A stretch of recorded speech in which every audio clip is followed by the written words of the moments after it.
Hey guys, what's up everyone? Welcome back to the channel. This is Shivam Dwivedi and you are watching Economics Easy है। दोस्तों आज की इस video lecture series के अंदर मैं आपको बताऊंगा कि सार्क क्या होता है, इसको क्यों बनाया गया, इसको किस किस कंट्री ने मिलकर बनाया, आज की डेट में इसमें कितने मेंबर्स हैं, उन मेंबर्स ने कौन कौन से विजन और किस मिशन के थ्रू इसको बनाया, इसमें कौन कौन सी मीटिंग्स होती हैं, लेटेस्ट में कौन सी मीटिंग हुई और उसका क्या थीम था। इन सभी क्वेश्चंस के आंसर मैं दूंगा आज की इस वीडियो लेक्चर सीरीज के अंदर, इसलिए वीडियो हो जाती है आप सभी के लिए बहुत ज़्यादा इंपॉर्टेंट, तो वीडियो को टिल एंड तक देखना। दोस्तों पहले मैं आपको बता दूं सार्क की जो फुल फॉर्म है वो होती है south Asian association of regional corporation. क्या होती है? South Asian association for Regional corporation. मैं आपको बताऊं, जैसे ये भारत का मैप आप देख पा रहे हो, इस मैप के अंदर आप देखो ये भारत के जितनी भी नेबरिंग कंट्रीज हैं, आसपास की जितनी भी लगी हुई कंट्रीज है, इन सब लोगों ने मिलकर क्या किया हुआ है, अपने साउथ एशिया पैसिफिक रीजन के अंदर इन्होंने ट्रेड को बढ़ाने के लिए अपना एक कार्टेल बनाया। और ये पहला ऐसा ग्रुप है जिसमें इंडिया इसका जो है वो मेन मेंबर है। आप देख सकते हैं इतने सारे जो कंट्रीज हैं वो उनकी मेंबर है। मैं आपको बता दूं कौन कौन मेंबर है। टोटल 8 कंट्रीज मेंबर है, जिनमें भूटान, बांग्लादेश, इंडिया, मालदीव्स, नेपाल, पाकिस्तान और श्रीलंका, इन 8 कंट्रियों ने मिलकर अपना ग्रुप बनाया हुआ है, जिसमें इन्होंने अंतर्राष्ट्रीय व्यापार समझौता किया है। मतलब कि कल को अगर कोई व्यापार होता है इनके बीच में तो ये प्रेफरेंशियल ट्रेड एग्रीमेंट के थ्रू होगा। चलो यहाँ पर आप देखिए, यहाँ पर आप देख सकते हैं अफगानिस्तान, बांग्लादेश, भूटान, इंडिया, मालदीव्स, नेपाल, पाकिस्तान, श्रीलंका, ये 8 मेंबर कंट्रीज क्या है, इसकी मेंबर कंट्रीज हैं। ठीक है। अच्छा, इसको कब इस्टेब्लिश किया गया तो मैं आपको बता दूं, इसको इस्टेब्लिश किया गया था 8 दिसंबर 1985 में। कब? 8 दिसंबर 1985 में। आप ऊपर देखो फर्स्ट पॉइंट क्या कह रहे हैं, the South Asia Association for Regional corporation is an economic and political organisation of 8 countries in South Asia. South Asia में 8 कंट्रीज ने मिलकर अपनी इकोनॉमिक और पॉलिटिकल ऑर्गेनाइजेशन बनाई है। इसको इस्टेब्लिश किया गया था 1985 में। अगर आप उनसे पूरी डेट पूछोगे तो मैं आपको बता दूं 8 दिसंबर 1985 को इसको बनाया गया था। इसके जो हेड ऑफ स्टेट्स हैं, जैसे बांग्लादेश, भूटान, इंडिया, मालदीव्स, नेपाल, पाकिस्तान, श्रीलंका, स्टार्टिंग में जब 1985 में इसको साइन किया गया था तो टोटल 6 इसमें 7 कंट्रीज थी। लेकिन फिर क्या हुआ, अफगानिस्तान ने भी इसको ज्वाइन किया 8वें मेंबर के रूप में। कब? सन 2007 के अंदर। तो अब कुल मिला के सार्क के अंदर 8 कंट्रीज हैं। आप देख सकते हो नीचे नाम भी दे रखे हैं, मालदीव्स, नेपाल, पाकिस्तान, श्रीलंका, इंडिया, भूटान, बांग्लादेश और अफगानिस्तान। और राइट साइड आप देख सकते हैं ये सार्क का लोगो दे रखा है। मैं आपको बता दूं सार्क का जो मेन हेडक्वार्टर है वो कहाँ पर स्थित है, काठमांडू में। और काठमांडू कहाँ पर है, नेपाल। जैसे नेपाल की राजधानी काठमांडू है ना, तो वहीं पर इसका हेडक्वार्टर बनाया गया है। ठीक है। तो ये सारी चीज़ें आपको क्लियर हुई। अब हम बात करते हैं सार्क के क्या ऑब्जेक्टिव है, आखिर इसको बनाने के पीछे क्या क्या रीजन थे। देखो कोई भी काम होता है तो किसी रीजन की वजह से होता है ना। इसका सबसे पहला ऑब्जेक्टिव था promote the welfare of the people of south Asia and improve there quality of life. जो साउथ एशिया पैसिफिक में जितने भी आपके रीजन आते हैं उन रीजनों को इंटीग्रेट करके उनके अंदर इकोनॉमी को बूस्टअप करना, ताकि वहाँ के लोगों का जो स्टैंडर्ड ऑफ लिविंग है वो इंप्रूव हो पाए। Number 2, accelerate economic growth, social progress and culture development in the region by providing all individual the opportunity to live in dignity and realise their full potential. यहाँ पर क्या बोला गया है कि सार्क का मेन मोटिव ये था कि ये इकोनॉमी को ग्रोथ करेंगे अपनी कार्टेल के अंदर, और ये सोसाइटी में सोशल जस्टिस की बात करेंगे और एक कल्चर को डेवलप करने में काम आएंगे, जिससे कि एक कंट्री की या उस पूरे कार्टेल की जो डिग्निटी है वो बनी रहे और वो बड़े बड़े कार्टेल्स के साथ लड़ पाए। जैसे आपने देखा यूरोपियन यूनियन, साफ्टा, नाफ्टा, ऐसे कई सारे कार्टेल्स हैं। हमने भी ऐसा कार्टेल बनाया जिससे हम भी एक ऐसा कार्टेल बना पाए, एक ऐसा कार्टेल बना पाए जहाँ पर हम अपने व्यापार को बढ़ा सकें। इस बात को लेकर यहाँ पर इंश्योर किया गया। Number 3, promote and strength collective self reliance among the country of south Asia. South Asia के अंदर जो कंट्रीज आती है उनकी स्ट्रेंथ को प्रमोट करना कलेक्टिव तरीके से, ताकि वो सेल्फ डिपेंडेंट बन पाए। अब एक बात बताओ, अगर कोई चीज़ इंडिया के पास है और कोई चीज़ पाकिस्तान के पास है, अगर दोनों पार्टनर बन जाएं तो क्या एक दूसरे की स्ट्रेंथ का यूज़ करके हम उसको एक बड़े लेवल पे ले जा सकते हैं? नहीं ले जा सकते। बिल्कुल सही कहा। इसीलिए यहाँ पर सार्क को बनाया गया कि सब कंट्री अपनी अपनी स्ट्रेंथ का यूज़ करके और बड़े लेवल पे ये क्या करेंगे, ट्रेड करेंगे। Contribute to mutual trust, understanding and appreciate of another problem. अगर किसी एक कंट्री को कोई प्रॉब्लम आती है तो दूसरी कंट्री इस प्रॉब्लम को रिजॉल्व करेगी, अगर वो काम कर सकती है तो। यानी यहाँ पर अपनी जितनी 8 मेंबर कंट्रीज है उनका एक दूसरी कंट्रीज का ध्यान रखना बहुत ज़्यादा ज़रूरी है। लेट सपोज जैसे अभी अफगानिस्तान में तालिबान का कैप्चर हो गया है, तो ऐसे में हम सार्क में क्या है, पूरी मीटिंग करते हैं और ये पता करते हैं कि अफगानिस्तान में जो तालिबान का कब्जा हुआ है तो अब किस तरह से हम अफगानिस्तान के लोगों को प्रोटेक्ट कर सकते हैं। और यही रीज़न है कि जो तालिबानी लोगों ने शरण अभी इंडिया में आके लिए तो इंडिया ने उनको मोस्ट वेलकम किया, ऐसा नहीं कि मना कर दिया। रीज़न क्योंकि वो हमारे मेंबर कंट्रीज़ के पर्सनस हैं। तो ऐसे में हमारी ये क्या बनती है, हमारा एक कर्तव्य बनता है कि हम वहाँ के लोगों के लिए और वहाँ के देशवासियों के लिए कुछ करें। इसके बाद promote active collaboration and mutual assistant in the economic, social, culture, technical and scientific field. ये जितनी भी मेंबर कंट्रीज़ हैं ये आपस में एक दूसरे के साथ जुड़कर काम करेंगे, कोलैबोरेट होकर काम करेंगे, ताकि ये इकोनॉमी में डेवलप कर पाएँ, सोसाइटी में वेलफेयर कर पाएँ, कल्चरल एक्टिविटीज़ को प्रमोट कर पाएँ और टेक्नोलॉजी और साइंटिफिक रिसर्च का आदान प्रदान कर पाएँ, जिसका इम्पैक्ट, जिसका फ़ायदा सिर्फ एक ही कंट्री को नहीं बल्कि उसके सभी की सभी मेंबर कंट्रीज को उसका बेनिफिट पहुँचे। नंबर 6 प्रमोट एक्टिव, अच्छा ये तो मैंने आपको पढ़ा दिया, strength cooperation with other developing countries. अब देखो ध्यान से सुना, इन्होंने कार्टेल तो बना दिया, लेकिन अगर इनकी कोई मेंबर कंट्री जो है वो अंडर डेवलप है तो उसको ऐसा कर दें कि वो क्या बन जाए, डेवलपिंग नेशन में आ जाए, और फिर डेवलपिंग से किस में वो बन जाए, डेवलप्ड नेशन में बन जाए। यानी हम क्या करते हैं, सबका साथ सबका विकास, यानी जितने भी मेंबर कंट्रीज हैं हम हर मेंबर कंट्रीज का क्या रखते हैं, ख्याल रखते हैं। अगर कोई मेंबर कंट्रीज को कोई प्रॉब्लम आती है तो बाकी सारी जो मेंबर कंट्रीज है वो उसकी हेल्प करती है अपने अपने लेवल पे।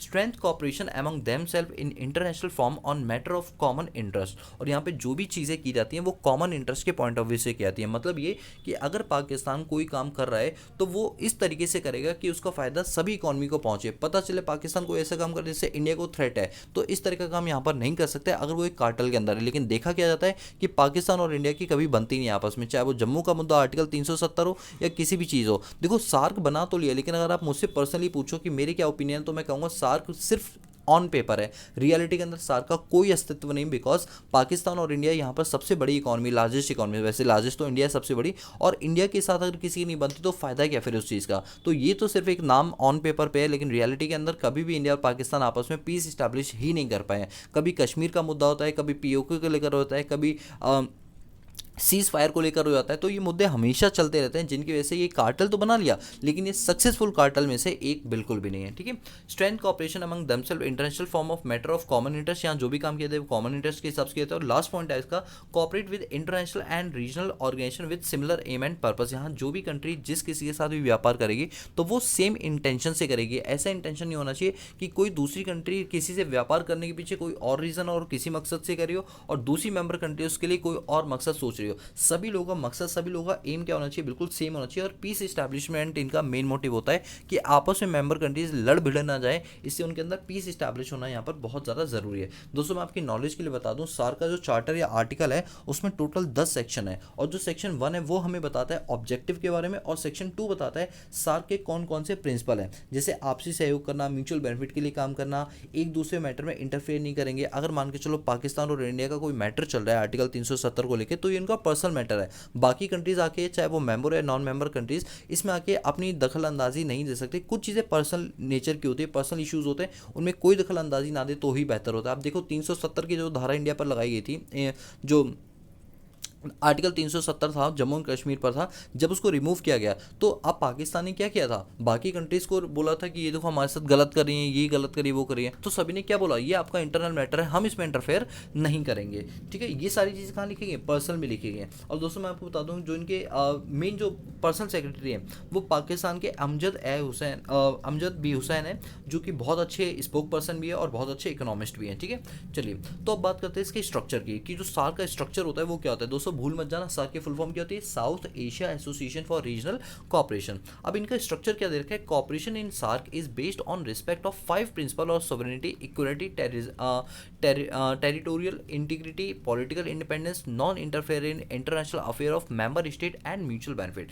दोस्तों ये वाला जो आर्टिकल है ना, या कह सकते हो ये वाला जो पेज है बहुत ज़्यादा इंपॉर्टेंट है। मेरी बात को एक एक चीज़ों को ध्यान से सुना, ताकि सार्क के रिगार्डिंग अगर आपके प्रीलिम्स मेंस में कोई भी एमसीक्यू है, कोई क्वेश्चन बन जाए तो आप उसको छोड़ कर ना हो। ठीक है, देखो सबसे पहली चीज़ यहाँ के स्ट्रक्चर में ये बोला गया है, जो भी सार्क है, ठीक है, सार्क 5 प्रिंसिपल पर बेस्ड है, जिसमें सबसे पहला प्रिंसिपल है सोवरेन इक्वालिटी। सोवरेन इक्वालिटी का मतलब है कि अगर देश की छवि जो है वो बनाई रखनी चाहिए, चाहे अगर मैं नेपाल से ज़्यादा खुश हूँ, पाकिस्तान से कम हूँ, बट डजेंट मीन कि मैं पाकिस्तान की रिस्पेक्ट करूँ। मतलब इंडिया ऐसा नहीं कर सकती बिल्कुल भी कि किसी एक चीज़ को लेकर बात बोलती रहे, मतलब उसको हर कंट्री की सोवरेनिटी जो है उसका खास ध्यान रखना पड़े। सोवरेनिटी का मतलब होता है कि हर इंसान की अपनी एक इज्जत होती है ना, वैसे ही भारत या किसी भी कंट्री की अपनी एक रिस्पेक्ट होती है, वो हमेशा बनाए रखनी चाहिए, ठीक है। Number 2, territorial integrity. ऐसा ना हो कि कोई किसी टेरिटरी में एंटर हो जाए बिना उसकी परमिशन के, ये सब चीज़ें नहीं होनी चाहिए। तो टेरिटोरियल को लेकर यहाँ पर कंसर्न जताया गया है कि ये जो मेंबर कंट्रीज़ हैं ये अपनी टेरिटरीज को इस तरीके से रखेंगी कि कहीं कोई फ्यूचर में कंसर्न या कोई उतार चढ़ाव ना पाए। और पॉलिटिकल इंडिपेंडेंसी होगी, कोई भी किसी को लेकर क्रिटिसाइज कर सकता है किसी की गलत पॉलिसी की और किसी की अच्छी पॉलिसी को लेकर। और non interfere in internal affair, आप समझो आर्टिकल 370 रिमूव किया गया था तो किसी कंट्री ने कुछ नहीं बोला था, पाकिस्तान बोलता रह गया था कि हमें बचाओ हमें बचाओ, लेकिन सबको पता था मैटर क्या है और उन्होंने साफ साफ बोल दिया ये आपका पर्सनल मैटर है, हम इसमें इंटरफेयर नहीं कर सकते। दूसरा इसके साथ के स्ट्रक्चर में regional cooperation is seen as a complement to bilateral and multilateral relation of SAARC member state. SAARC member state यानी जितने 8 इसमें कंट्रीज़ हैं वो आपस में किसी भी टाइप का व्यापार कर सकती हैं, बट ये होना चाहिए वो लीगल हो। पता चले कोई इलीगल एक्टिविटीज़ के लिए आप कोई एग्रीमेंट करो, ऐसा कोई एग्रीमेंट नहीं होना चाहिए। बाकी आप अपने मेंबर और नॉन मेंबर कंट्री के साथ पूछताछ करके ही एग्रीमेंट करोगे।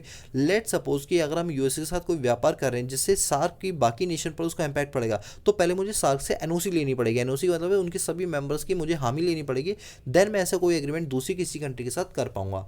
SAARC summit are held in annually and country hosting the summit hold the chair of the association। SAARC की जो मीटिंग होती है उनको हम सबमिट बोलते हैं, जो कि सालाना एक बार की जाती है। और जो इसमें डिस्कशन होता है वो यूनानिमसली बेस पर होता है, मतलब जो मैक्सिमम वोट होंगे तभी कोई बिल यहाँ पर पास किया जाएगा। और कोई भी इशू होगा वो डेलिबरेटली जानबूझ के नहीं लिया बल्कि सभी मेंबर्स की सहमति के हिसाब से लिया जाएगा। इन एडिशन अगर हम बात करें तो जैसे सार्क के अंदर टोटल 8 कंट्रीज़ हैं, ठीक है, 8 मेंबर कंट्रीज़ हैं, बट इनकी कई सारी ऑब्जर्वर भी कंट्री होती है। ऑब्जर्वर कंट्री का मतलब होता है कि बाकी कंट्रीज ये देखती हैं कहीं ऐसों ने सार्क में कोई ऐसा डिसीजन ले लिया जिसका इंपैक्ट उनकी कंट्री पर पड़ रहा हो, तो जितनी बड़ी बड़ी नेशंस हैं या जितनी बड़ी बड़ी कंट्रीज हैं वो क्या करती है, ऑब्जर्वर कंट्री की तरह काम करती है। वो आपकी मीटिंग में बैठेंगी लेकिन बोलेंगी कुछ नहीं, बस ये देखेंगे आपकी मीटिंग में किन किन चीज़ों पर डिस्कशन किया गया है और क्या क्या चीज़ें उनकी कंट्री के लिए हानिकारक हो सकती हैं।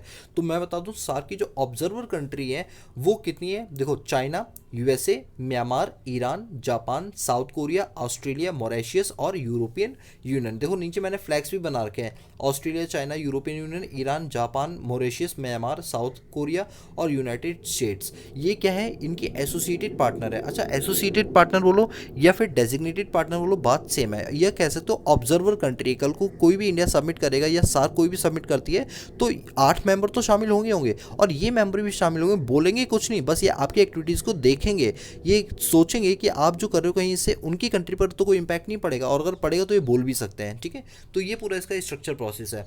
अभी अगर मैं बात करूँ जो सार्क की लेटेस्ट मीटिंग हुई है, जो सबमिट हुई है, वो 20th सबमिट हुई है। दोस्तों ये चीज़ें एग्जाम में पूछी जाती हैं, तो मैं आपको बता दूँ सार्क की 20th सबमिट हुई है।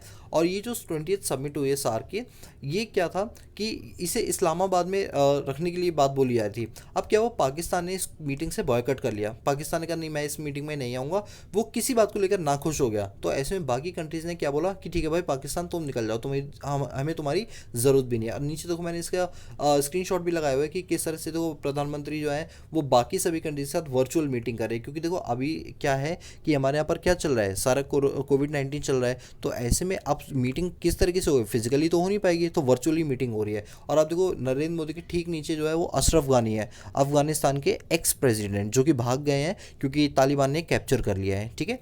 चलिए, तो आपको ये चीज़ समझ आई है। अब यहाँ पर एक कॉन्सेप्ट आता है दैट इज साफ्टा।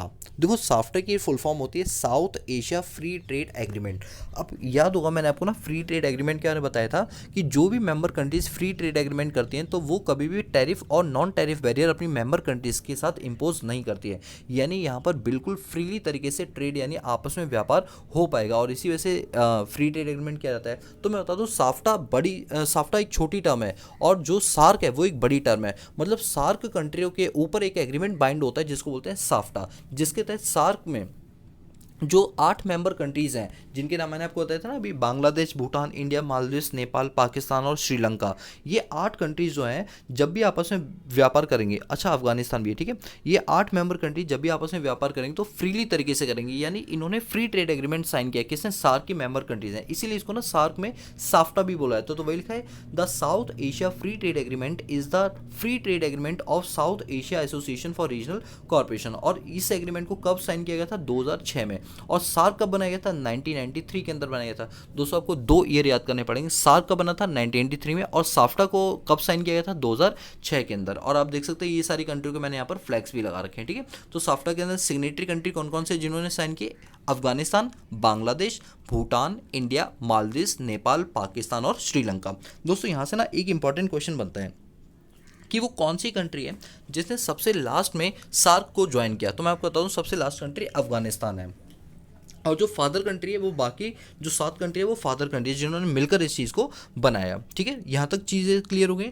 तो अब यहाँ पर मैं आपको बताता हूँ एग्जाम के प्रोस्पेक्टिव से क्या क्या चीज़ें इंपॉर्टेंट है। सबसे पहले सार्क कब बनाया गया? 8 दिसंबर 1985 को बनाया गया। सार्क की फुल फॉर्म क्या है? South Asia Association for Regional corporation है।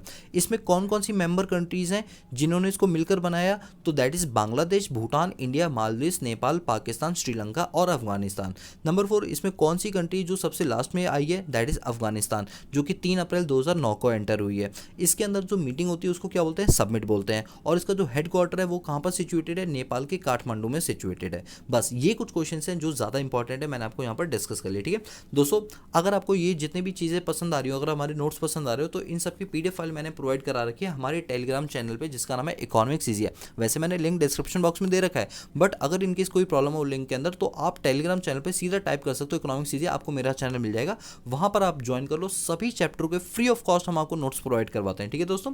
So guys, that's all about this video lecture series. So guys, if you like the video, give a big thumbs up and subscribe the channel and press the bell icon so that you notify all the time when I post new video on this YouTube channel. बाकी मिलते हैं next class में, तब तक के लिए peace out.